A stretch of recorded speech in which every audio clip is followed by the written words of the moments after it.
Good afternoon, everybody. Jason from Cutting Edge Physical Therapy. We are going to get started with our next Facebook Live today. Glad you are joining us. And I'll give just a couple of seconds for people to get on. We're talking about plantar fasciitis today. This is actually part one of two video series. And so if you are watching and you have this, or you know somebody who has this, go ahead and like and share the video so people can get this as well. So as I said, this is a two-part video, and I'm going to give you there's something exciting at the end of this video. So watch all the way through, because we're going to tell you what's going to happen in part two, which it'll be next week. So let's go ahead and get started here for everybody. Again, most people, you know me. I've been a physical therapist for 23 years. I've treated over 20,000 patients. McKenzie certified athletic trainer, and we see plantar fasciitis a lot. This is one of the things that shows up a lot of times in physical therapy offices. So let's go ahead and talk about that a little bit, but do some housekeeping first. If you haven't liked our Facebook page, please do like it. But you can also check us out on Twitter, Instagram. I just put on our videos on YouTube now. So if you're really a YouTube person and like to watch this later, please feel free to check that out as well. Let me know where you're watching from in the comments. I can comment back live on this stream if you have a question in regards to what we're going to talk about. So tell me where you're watching from, and make sure that you comment down in the comments section so we can talk about anything that you want to talk about. So let's talk a little bit about prevalence here of plantar fasciitis. Obviously, between 5 and 10% of the population actually have this. I feel like it probably could be more than that. I've seen studies that vary between 2% and 10%. Women are 2 times more likely to get this versus males. And I'm not really sure why. There wasn't really any evidence, but in the clinic, that makes sense. We see women with this much more often than males. In addition, it is the most common heel-related problem that we actually see. The second would be Achilles tendonitis, but obviously plantar fasciitis is the most common thing that we see.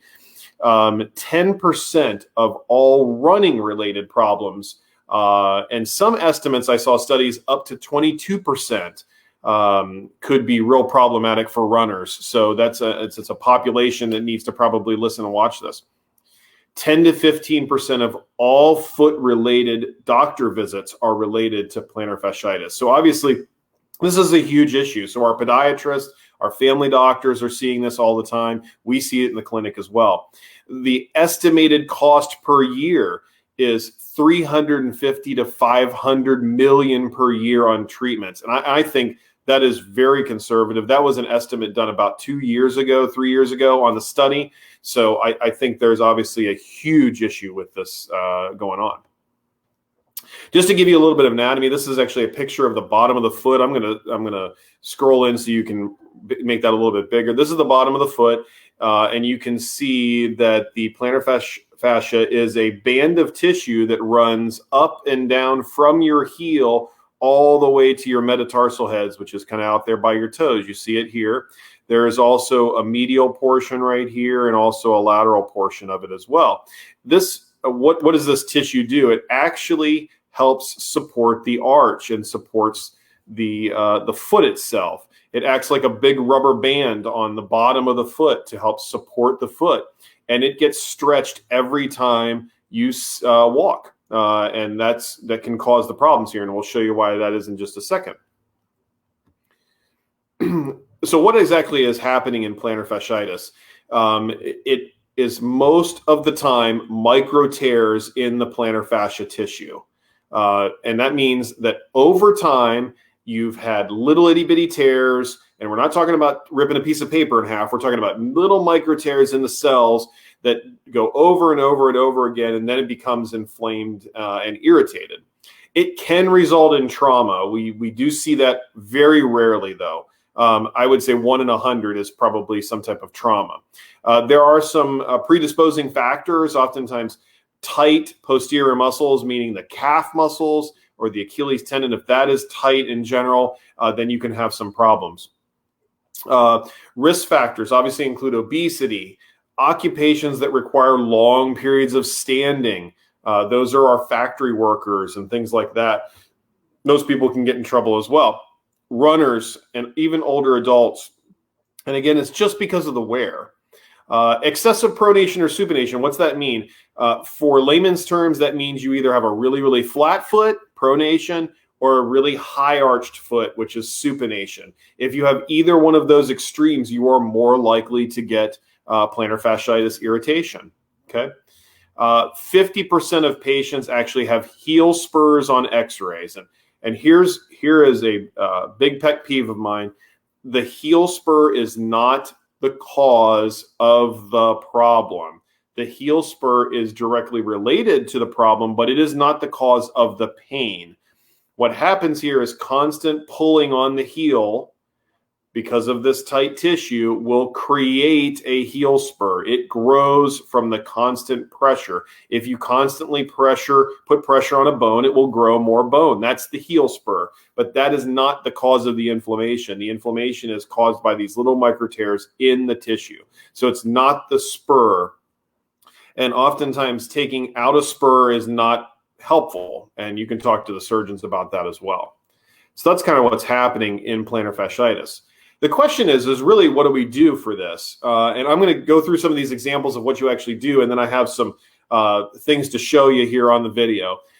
Stretching is number one, and stretching frequently is really, really important.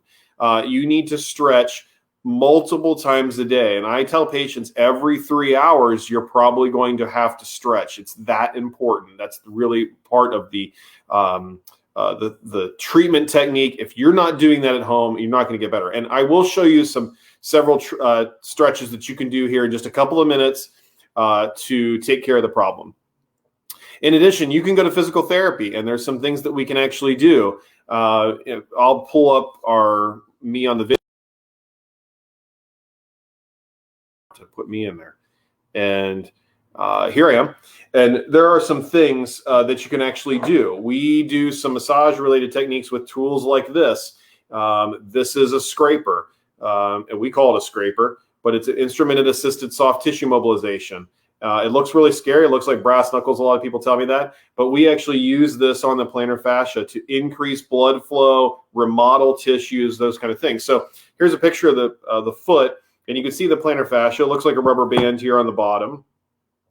We can look at it from this way as well. Notice that the redness right here, that shows the inflammation or irritation. And what we do is we take this piece of equipment and scrape it along the bottom, which helps increase blood flow, reduce pain. This is probably the number one technique. How do you do this at home? You do this at home by using either a spatula or a spoon. And your spouse can do it, your boyfriend can do it, your girlfriend can do it. This is not rocket science, okay? Oftentimes you can look up the technique. In fact, on our website, in the videos, on our Facebook page, under videos, you can see us showing this technique, all right? So now that shows you this and shows you this tool here. And here are some other options that we also look at is wearing proper shoe wear. That is very, very important. Now, another pet peeve of mine, what type of shoe you wear, whether or not it's Brooks, Saucony, New Balance, it doesn't really matter what shoe you wear. It's the type of shoe that you are in, and we will have a whole segment related to shoe wear in our second video. So I want you to watch that as well to get some information about shoe wear, and I'll give you a surprise on how we're going to do that.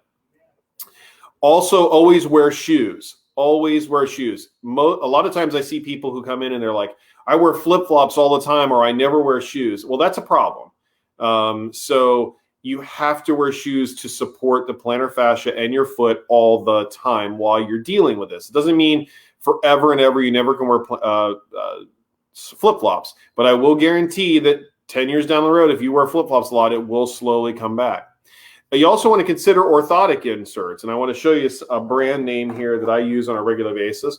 These are called Power Steps. Power Steps are my absolute favorite insert that you can get by over the counter at powerstep.com. They are an awesome product. They run about $40, and you can't pick up anything that's this good over the counter like at Meijer or anything like that, or at Walmart. These are the ones you want to buy if you're going to buy them. Now let me show them to you. these inserts, these are actually a 3/4 insert. I always usually recommend the full foot that has everything out here, but notice that I can't bend this in half.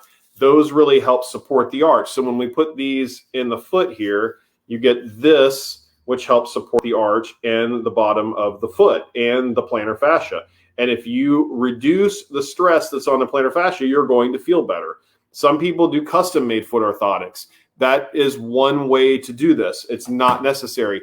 These things are really, really great if you just want to see if an insert's going to help you. And there's all different kinds. They make ones that have like memory foam in them. Really, really great. So that's that. So let's go back to our slide here.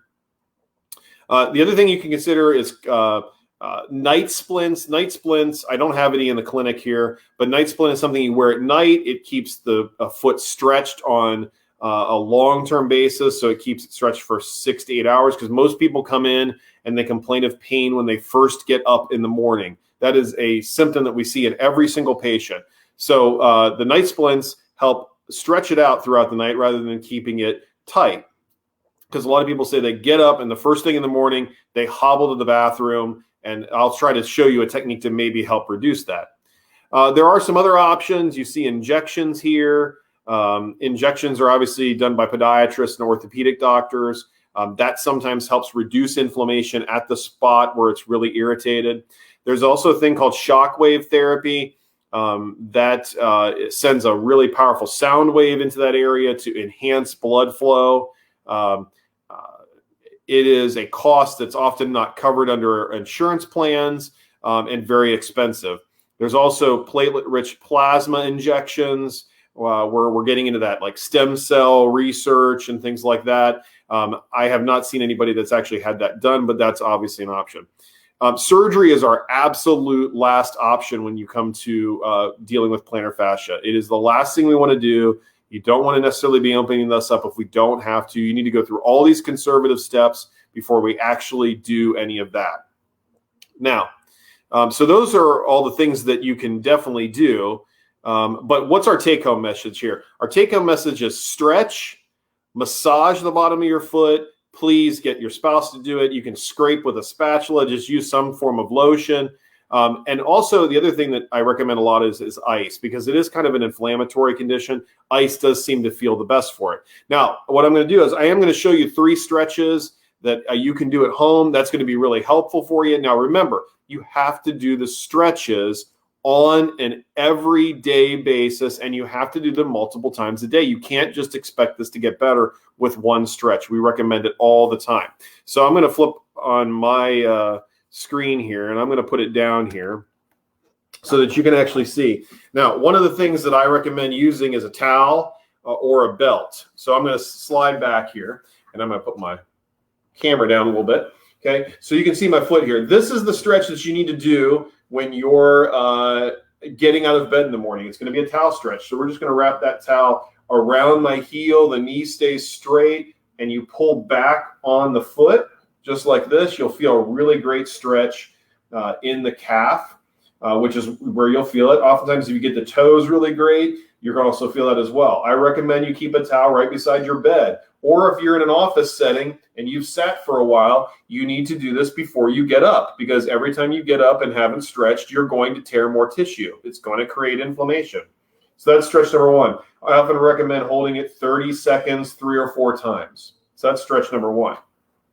Stretch number 2 is actually with the towel as well. You're going to put it down on the floor. I'm going to put this down a little bit so you see a little bit. There we go. You can see that I've got this underneath the toes, and I'm actually pulling the toes and the foot up like this. Love this stretch. It gets the bottom of the foot and the toes. It's easy to do. And again, you can do it sitting at your table, or at your desk, or before you get out of bed in the morning. So that's stretch number 2. And again, you can hold that 30 seconds. It's really comfortable. It's not hard to do. So 30 seconds, 3 to 4 times. The last stretch that you can do, depending on where you're at, is the step stretch. And a lot of people do this as well. So you're going to come to your step here. We'll get it there. And you're just going to let that foot drop off here. You're going to feel a lot of stretch in the bottom of the foot and also in the calf. And again, you can do this 30 seconds, 3 or 4 times, and let it come down. But you need to be doing these stretches on a regular basis every single day. And if you're not, it's not going to get better. So, I mean, it's very, very simple. Those are the three take-home. The take-home message here, remember, is you got to stretch, you got to massage it. Remember, take that foot just like this and use something underneath it and scrape that area where it's inflamed. It's going to hurt while you do it, but it will feel better after the fact. That is an absolute. And then ice at home as well. All right, so the last thing, I told you I was going to have a surprise for the second part of this video. I'm very, very excited to be collaborating with somebody on the next video, which is going to be Tuesday morning. I'm going to tell you already now. But I'm going to click this thing up here. And, well, as soon as I click it, there we go. Part 2 is going to be at Esmond's Shoes. Esmond's has been in business, as you can see, since 1947. Roger Sieve, I spoke with him the other day. We're going to go down and do a Facebook Live at Roger's shop. They're obviously right in downtown Richmond. They are absolute experts in shoe wear and shoe fitting. So I am really excited to talk with Roger. And we're going to go over a bunch of different types of shoes that are going to be helpful for you and get you in the right shoes. And he's got some other options as well for plantar fasciitis and things like that. So if you have questions for Roger and you want me to ask him when we see him, go ahead and put in the comments, hey, ask him about this type of shoe or that type of shoe. And again, it's about the type of foot that you have and getting you in the right shoe. Does that make sense? Please understand that. So next time you want to buy a new pair of shoes, it's about your right foot type. And if you're not sure of your right foot type, you need to email me or contact me and come in and I'll just look at your feet and just say, hey, you got this type of foot or this type of foot, and these are the type of shoes that we would recommend. And Roger's going to be able to do that as well. They're excellent at what they do. So very excited. Please join us next time on Tuesday morning for the next video. And in addition, again, my contact information is here. CuttingEdgePT.com has blogs on plantar fasciitis. There's our number to call us with anytime. Remember, you can make an appointment with us anytime. You don't need physician referral to come in and get this seen if you have plantar fasciitis. You can follow me on Twitter and Instagram. As I said, we got the YouTube video started. So we're really excited. I'm glad everybody who came to join us. Please share and like the video so that other people can watch it. And again, if you have questions, always call the office or shoot me an email. I'd be happy to help. I hope you guys have a great night. And we'll see you on Tuesday morning for our field trip to Esmond's. Have a great night.